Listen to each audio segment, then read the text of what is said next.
We are given with the equation negative 5 minus 6x equals negative 1. The unknown is x. We are to solve for that by isolating x on one side of the equation.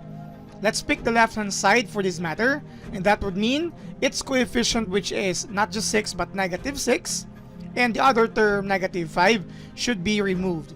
Our equation again is negative 5 minus 6x equal to negative 1. We are going to apply here properties of equality in order for us to remove remove the coefficients and the terms aside from x and to solve for x. First things first, we are going to remove this term here. We can use here plus 5 because we have negative 5 on the original given.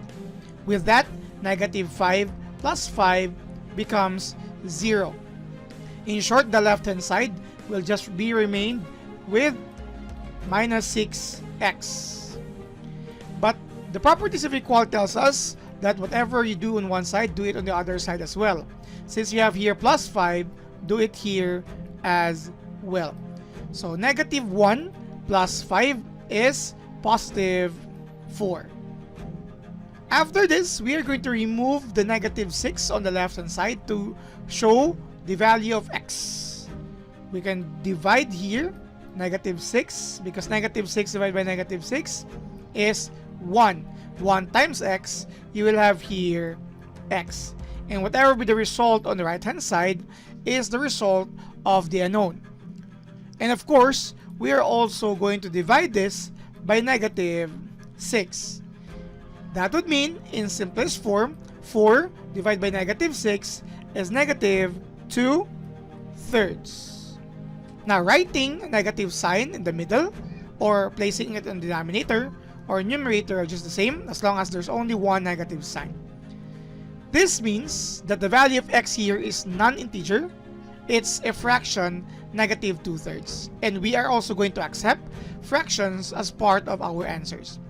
To verify that, we are going to use here the original equation, negative 5 minus 6x equal to negative 1. And if we are going to use the value of x that we were able to solve earlier, x being negative 2/3, this should satisfy the equation for it to be correct. We are just going to substitute that on our variable x here, or the unknown. You have minus 6 times negative 2/3. Now, once you are done substituting the value of x, please place here question mark because we are just verifying. The goal of this checking is to make sure that both sides of the equation will have the same value. So you have here negative 5, and you will have here 6, or using cancellation law for multiplication, you have 6 divided by 3 is 2, so you have here 2. So negative 2 or minus 2, let's do it like this first. You have here minus 2 times negative 2. You can automatically multiply that, but let's just try to illustrate this because for some, involving fractions as part of a solution or a value of the unknown is a little bit difficult. So you have here negative 5.